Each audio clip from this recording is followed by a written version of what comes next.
হরে কৃষ্ণ। রাধে রাধে বন্ধুরা, সবার প্রথমে সকল সাধুগুরু বৈষ্ণব কৃষ্ণ ভক্তবৃন্দের চরণে আমার কোটি কোটি প্রণাম, আর ছোটদের আমার অনেক ভালোবাসা। বন্ধুরা, রাধা মাধবের কৃপায় আশা করি আপনারা খুব ভালো আছেন, সুস্থ আছেন।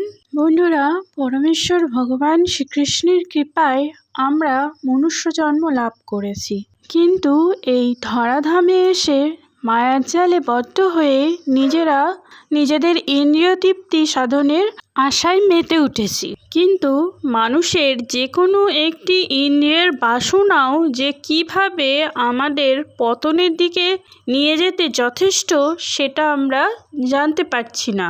শ্রীমদ্ ভগবদ্গীতায় 2য় অধ্যায় সাংখ্যযোগে 67 নম্বর শ্লোকে বলা হয়েছে, ইন্দ্রিয়াণম হি সরতম যন্মনোহনুবিধীয়তে তদস্য হরতি প্রজ্ঞাম বায়ুর্নাবমিবং ভূষি। এই শ্লোকের অর্থ হচ্ছে, প্রবল বায়ু নৌকাকে যেমন জলের ওপর দ্রুত ভাসিয়ে নিয়ে যায়, তেমনি সদা বিচরণকারী যে কোনো একটি ইন্দ্রিয়ের প্রতি আকর্ষণের ফলে মন অসংযত ব্যক্তির প্রজ্ঞাকে হরণ করতে পারে। বন্ধুরা, আমাদের প্রতিটা মানব দেহে পঞ্চ ইন্দ্রিয় বিদ্যমান, যেমন চক্ষু, কর্ণ, নাসিকা, জিহ্বা ও ত্বক। এই ইন্দ্রিয়গুলিকে একত্রে জ্ঞানেন্দ্রিয় বলে। এই ইন্দ্রিয়গুলি দর্শন, শ্রবণ, ঘ্রাণ গ্রহণ, স্বাদ গ্রহণ এবং স্পর্শ অনুভব, এই 5টি কর্ম করে থাকে। এই পঞ্চ ইন্দ্রিয় পার্থিব জগতে আমাদের শরীর এবং মনকে পরিচালনা করে। আবার পারমার্থিক উন্নতিতে এই পঞ্চ ইন্দ্রিয় আমাদের সহায়ক হয়।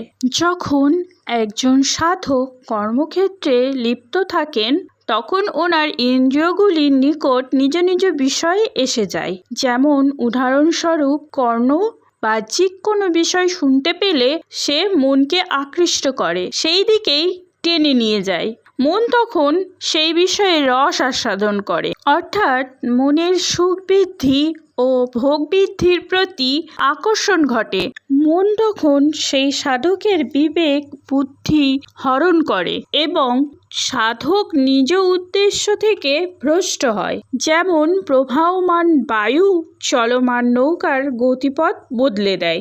সুতরাং এখানে দেখা যাচ্ছে, আমাদের একটা ইন্দ্রিয় জীবনের পতনের কারণ হতে পারে। বন্ধুরা, মানুষ যখন এই পঞ্চ ইন্দ্রিয়ের প্রতি আসক্ত হয়ে পড়ে, তখন তার অবস্থা অত্যন্ত শোচনীয় হয়ে ওঠে। যখন কোনো ভগবত ভক্ত তার সবকটি ইন্দ্রিয়কে ভগবানের সেবায় নিয়োজিত না করে যদি তার কোনো একটি ইন্দ্রিয় ও জড় সুখ ভোগ করার ইচ্ছা প্রকাশ করে, তাহলেও তার মন ভগবানের শ্রীচরণ কমল থেকে বিচ্ছিন্ন হয়ে পড়বে। এর ফলে তার পারমার্থিক উন্নতিতে সে বাধাপ্রাপ্ত হবে।